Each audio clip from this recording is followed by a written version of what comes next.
வணக்க மக்களே! நம்ம கார்த்திக் கதையில ஜூன் 16 என்ன நடக்க போகுது அப்படிங்கிறத பத்தி தாங்க இந்த வீடியோல இப்ப நம்ம பார்க்க போறோம். வீடியோவுக்கு மறக்காம லைக் பண்ணிக்கோங்க. நீங்க லைக் பண்றது தான் எங்களுக்கு அடுத்தடுத்து வீடியோ போடுறதுக்கு ரொம்பவே இன்ட்ரெஸ்டிங்கா இருக்கும். ஸோ மறக்காம லைக் பண்ணிட்டு இந்த வீடியோவை தொடர்ந்து பாருங்க. என்ன நடக்குது அப்படின்னு பார்த்துக்கிட்டிங்கன்னா, ஃபர்ஸ்ட்டு நம்ம ஹீரோ இருக்காருல்ல, அவரு எப்படியாவது இந்த கல்யாணத்த நிப்பாட்டணும் அப்படின்னு நினைக்கிறாரு. ஆனா, ஹீரோ வந்துட்டு நேரா அந்த மண்டபத்துக்கு வராரு. ரேவதியும் நம்ம ஹீரோவும் மண்டபத்துக்கு வராங்க. இத பார்த்துட்டு செம்ம ஷாக் ஆகுறாங்க நம்ம ஈஸ்வரி. என்ன இது இவ பாட்டுக்கும் அவன் கூட மண்டபத்துக்கு வராளே! இங்க என்ன நடக்குது அப்படின்னு ஈஸ்வரி பார்க்குறாங்க. அப்ப ஹீரோ வந்ததும் மயிலும், ராஜாவும் பார்த்துட்டு இப்பதான் 2 ஜோடி பொருத்தமும் ரொம்ப அருமையா இருக்கு அப்படின்னு சொல்லி பேசிக்கிட்டு இருக்காங்க. அப்பதான் நம்ம ஹீரோ அந்த இடத்துக்கு வந்ததோட ராஜா சொல்றாரு, "மாப்ள இப்பதான் ஜோடி பொருத்தம் ரொம்ப சூப்பரா இருக்கு" அப்படின்னு.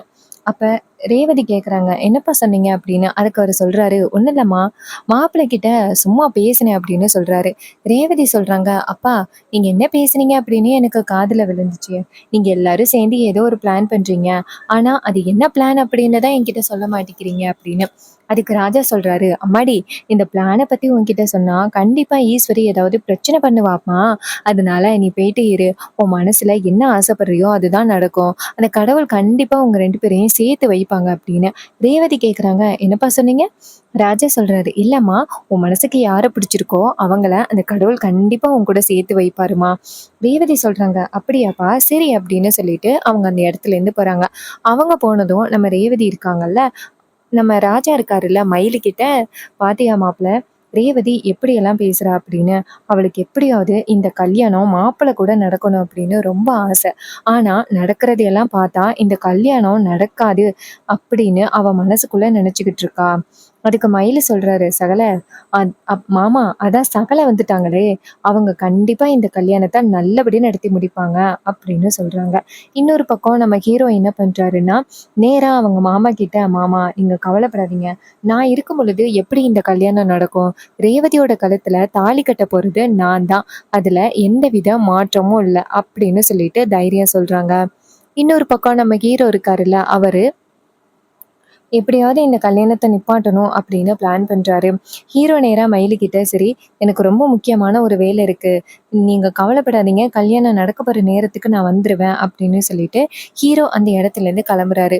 அப்பதான் நம்ம ரேவதி சுத்தி முத்தி பார்க்குறாங்க. பார்த்தா ஹீரோவ காணோம். ரேவதிக்கு பயம் வந்துருச்சு. நம்ம தானே அவர கூட்டிட்டு வந்தோம். வந்து பார்த்தா மண்டபத்துல எங்கேயுமே இல்ல. எங்க போயிட்டாரு அப்படின்னு நேரா அவங்க அப்பாட்ட கேட்குறாங்க. "அப்பா, எங்கப்பா அவர காணோம்" அப்படின்னு. ராஜா கேட்குறாரு, "நீ யாரம்மா கேட்குற?" அப்படின்னு. ரேவதி சொல்றாங்க, "அப்பா, என்னப்பா யாருன்னு தெரியாம இந்த மாரி பேசுறீங்க? மாமா தான். உங்க தங்கச்சி பையன் எங்கப்பா போனாரு?" அப்படின்னு. அதுக்கு ராஜா சொல்றாரு, "அம்மாடி, அவருக்கு ஏதோ முக்கியமான வேலையாம். கல்யாண நேரத்துக்கு கரெக்ட்டா வந்துடுறேன் அப்படின்னு சொல்லிட்டு போயிட்டாருமா" அப்படின்னு. ரேவதி கேட்குறாங்க, "என்னப்பா சொல்றீங்க? இது கல்யாணமே அவரு பார்க்கும்பொழுது தான் நடக்கணும் அப்படின்னு நான் நினைச்சுட்டு இருக்கேன். நீங்க என்னடான்னா அவரு எங்கேயோ போயிட்டாரு அப்படின்னு சொல்றீங்க. என்னப்பா இதெல்லாம்?" அப்படின்னு. அதுக்கு அவர் சொல்றாரு, "இங்க பாரும்மா, அப்படியெல்லாம் எதுவும் இல்லம்மா" அப்படின்னு சொல்லிட்டு பேசுறாங்க. இன்னொரு பக்கம் நம்ம ஹீரோ என்ன பண்றாருன்னா, நேரா அந்த ஒரு பொண்ணு இருந்துச்சுல்ல, அந்த பொண்ணு கூட ஹீரோவுக்கு ஹெல்ப் பண்ணாங்கல்ல, அந்த வீடியோலாம் எடுக்கிறதுக்கு. அந்த பொண்ண நம்ம ஹீரோ நேரடியா போய் பார்க்கலாம் அப்படின்ட்டு நேரா வீட்டுக்கு போறாரு. பொண்ணு வீட்ல இருக்கு. அப்ப ஹீரோ நேரா அந்த பொண்ணுகிட்ட, "இந்த மாரி நேத்து உங்கள அழைச்சிட்டு போயிட்டு ஒரு வீடியோ எடுக்க வச்சேன். ஆனா அவன் கடைசி நேரத்துல உங்கள கடத்திட்டான். இப்போ நீங்க தான் அவங்க கிட்ட எல்லார்கிட்டயும் உண்மை சொல்லணும். நீங்க உண்மை சொன்னீங்கன்னா கண்டிப்பா எல்லாருமே நம்புவாங்க. இந்த கல்யாணத்தையும் நிப்பாட்டுவாங்க" அப்படின்னு. அந்த பொண்ணு சொல்றாங்க, "சரிங்க சார், நான் உடனே அந்த கல்யாணத்துக்கு வரேன்" அப்படின்னு சொல்லிட்டு, அந்த பொண்ணு என்ன பண்றாங்கன்னா, நேரா ஹீரோ கூட அந்த கல்யாணத்துக்கு கிளம்புறாங்க. இன்னொரு பக்கம் ஈஸ்வரி பக்கத்துல ஹீரோ இல்லாத பார்த்துட்டு சந்தோஷப்படுறாங்க. அந்த டிரைவர் பையன் இல்ல, அப்ப அவன் போயிட்டான். இதுக்கப்புறம் அவனால நமக்கு எந்தவித பிரச்சனையும் இல்ல அப்படின்னு ஈஸ்வரி ரொம்ப சந்தோஷப்படுறாங்க. ரேவதிக்கு ரொம்பவே கவலையா இருக்கு. அவர் இங்க தான் இருந்தாரு, அவர் எங்க போனாரு அப்படின்ட்டு ரேவதிக்கு ஒரே கவலையா இருக்கு. ரேவதி என்ன பண்றாங்கன்னா, நேரா அந்த இடத்துக்கு வராங்க. "எங்க அவரு?" அப்படின்னு சொல்லிட்டு தேடிட்டே இருக்காங்க. ஈஸ்வரி அந்த இடத்துக்கு "ஏய், என்ன நானும் பார்த்துக்கிட்டே இருக்கேன். ரொம்ப நேரமா நீ யாரையோ தேடிக்கிட்டு இருக்கியே" அப்படின்னு கேட்குறாங்க. அப்ப ரேவதி சொல்றாங்க, "இல்லம்மா, மாமா வந்தாரும்மா கல்யாணத்துக்கு. அவர்தாம்மா எங்கன்னு பார்த்துக்கிட்டு இருக்கேன்" அப்படின்னு. ஈஸ்வரி சொல்றாங்க, "நீ எந்த மாமாவ சொல்ற?" அப்படின்னு. ரேவதி சொல்றாங்க, "அம்மா, இது மாரி அப்பாவோட தங்கச்சி பையன். அவர்தான் எங்கன்னு நான் தேடிக்கிட்டு இருக்கேன்" அப்படின்ட்டு. அதுக்கு அவங்க சொல்றாங்க, "இங்க பாரு, அப்படியெல்லாம் ஒண்ணும் இல்ல. நீ தேவையில்லாம வந்துட்டு அவன எல்லாம் தேடணும் அப்படின்னு அவசியம் இல்ல. அவனுக்கும் இந்த கல்யாணத்துக்கும் என்ன சம்மந்தம்? நீ தேவையில்லாம அவன தேடி என்ன பண்ண போற? வா போகலாம் அப்படின்னு சொல்லிட்டு, ரேவதியோட கைய பிடிச்சு அந்த இடத்துலேருந்து அழைச்சிட்டு போறாங்க. இத பார்த்துட்டு ரொம்பவே கவலைப்படுறாங்க நம்ம ராஜா. ரேவதி வந்துட்டு மாப்பிள்ளைய தேடுறா. ஆனா, இவ பாட்டுக்கும் அவள புடிச்சு இழுத்துட்டு போறாளே அப்படின்ட்டு அவரு ரொம்ப ஒரி பண்றாரு. அதே நேரத்துல ரேவதி என்ன பண்றாங்கன்னா, நேரா ரூமுக்குள்ள போய் உட்கார்ந்துருக்காங்க. அவரு எங்க தான் போனாரு? கல்யாணத்த கடைசி நேரத்துல நிப்பாட்டுவாரு அப்படின்னு நானே அதீத நம்பிக்கையில இருந்தேன். அவரு எங்க போனாரு? அப்படின்ட்டு ஒரே குழப்பத்துல இருக்காங்க. அப்புறமா ஐயர் வந்துட்டு மந்திரம் சொல்ல ஆரம்பிக்கிறாரு. ரேவதி வந்துட்டு மணமேடையில வந்து உட்கார வைக்கிறாங்க. ரேவதி மணமேடையில உட்கார்ந்ததோட ஐயர் வந்து கல்யாண கட்டு புடவைய ரேவதி கிட்ட குடுக்குறாங்க. ரேவதி அந்த புடவைய வாங்கிக்கிட்டு மறுபடியும் சுத்தி முத்தி பார்க்குறாங்க. அவர் எங்க அப்படின்ட்டு. பார்த்தா எந்த இடத்துலயுமே அவர காணோம். அப்ப ரேவதிக்கு பயம் வர ஆரம்பிச்சிருது. அவரு எங்க போனாரு அப்படின்னு ரேவதிக்கு பயம் வர ஆரம்பிச்சிருது.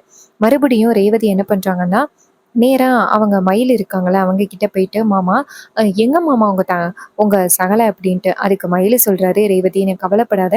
அவரு வந்துருவாரு" அப்படின்னு. ரேவதியும், "சரிங்க மாமா" அப்படின்ட்டு இங்கேருந்து போறாங்க.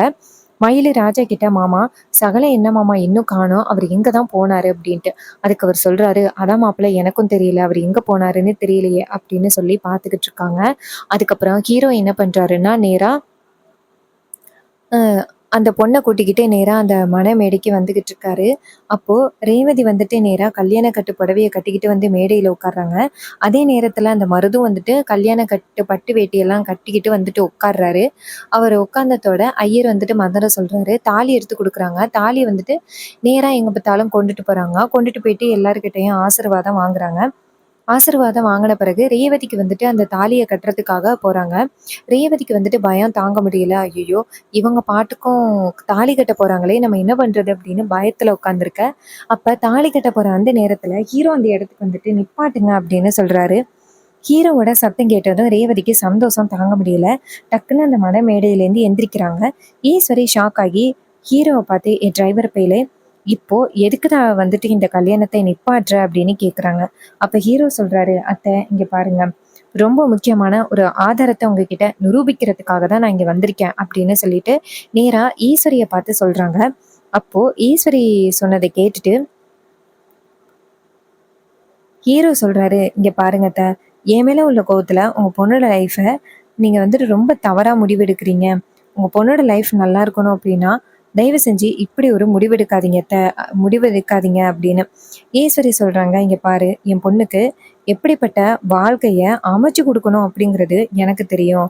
நீ யாரு வந்துட்டு இடையில பேச?" அப்படின்ட்டு. ஹீரோ சொல்றாரு, "அத்த, இது மாரி அவன் ரொம்ப நல்லவனே கிடையாது. அவன் எப்படிப்பட்ட கேடி தெரியுமா? அவன போயி நீங்க எப்படி நம்புறீங்க? அவன் நல்லவன் இல்ல அப்படிங்கிறதுக்கான ஆதாரத்தோட தான் வந்திருக்கேன். இந்த பொண்ணு இருக்காங்கல்ல, அவங்களுக்கு இவன் என்னெல்லாம் பண்ணான் அப்படிங்கிற எல்லா விஷயமும் தெரியும்" அப்படின்னு அந்த பொண்ண கொண்டாந்து நிக்க வைக்கிறாங்க. அந்த மருது அந்த பொண்ண பார்த்ததும் ஷாக் ஆகுறாங்க. அந்த பொண்ண பார்த்ததும் மருது மிரட்டுறாரு. அப்ப ஹீரோ நேரா மருதுவ பார்த்து, "இங்க பாரு, நீ என்னதான் இந்த பொண்ண வந்து மிரட்டுனாலும், இந்த பொண்ணு இன்னைக்கு உண்மைய சொல்லும்.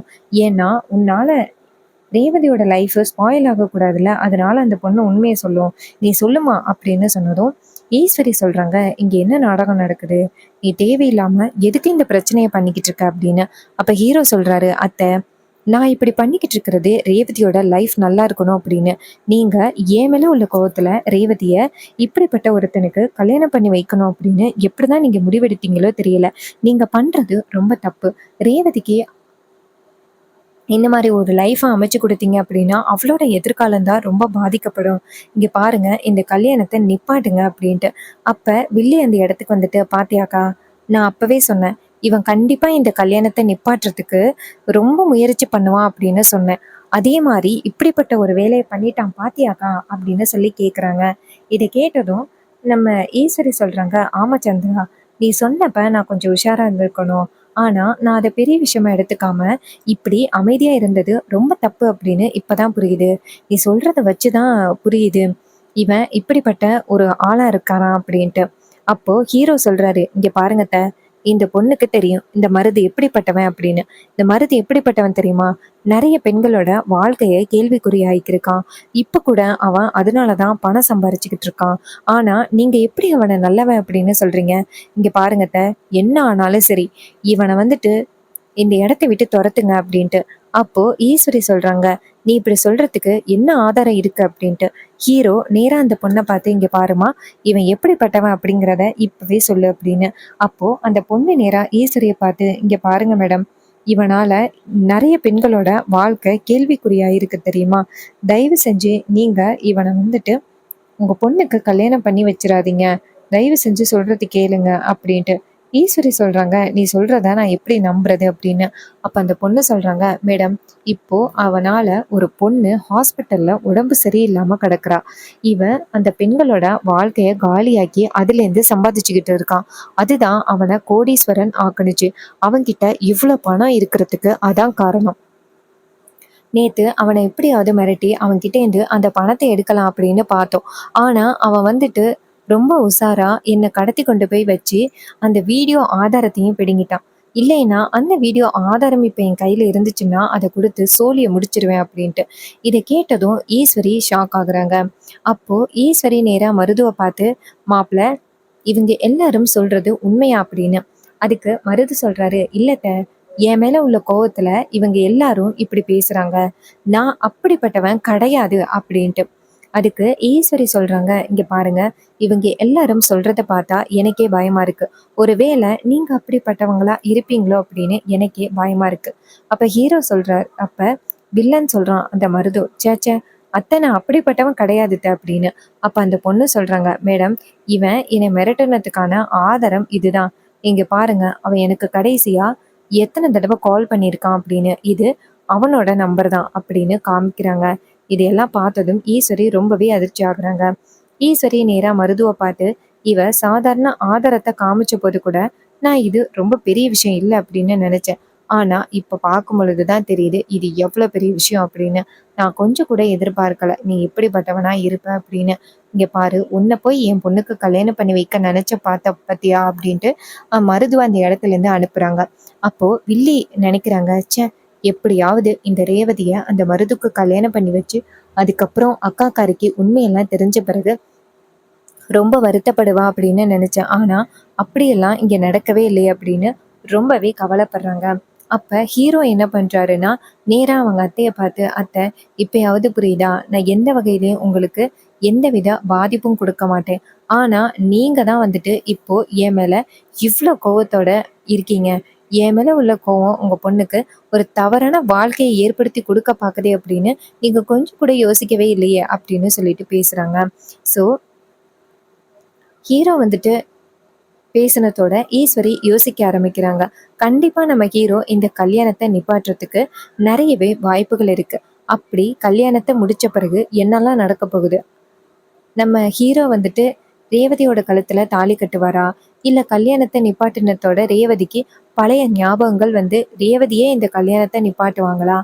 ரேவதி கல்யாணத்தை நிப்பாட்டின பிறகு ஈஸ்வரியை என்ன பண்ண போறாங்க? இது எல்லாமே அப்கமிங் எபிசோடுல ரொம்பவே இன்ட்ரெஸ்டிங்கா நடக்க போகுது. ஸோ இதே மாதிரி இன்னுமே அப்டேட்ஸ் வேணும் அப்படின்னா நம்ம சேனலை மறக்காம சப்ஸ்கிரைப் பண்ணிட்டு பக்கத்துல உள்ள பெல் ஐகானையும் கிளிக் பண்ணி ஆல்னு செட் பண்ணிக்கோங்க. அப்பதாங்க அடுத்தடுத்து வீடியோஸ் தொடர்ச்சியா போடும் பொழுது உங்களுக்கு நோட்டிஃபிகேஷன் வரும், பார்க்கலாம். ஸோ இதே மாதிரி வேற புதுசான ஏதாவது ஒரு கதையில பார்ப்போம்.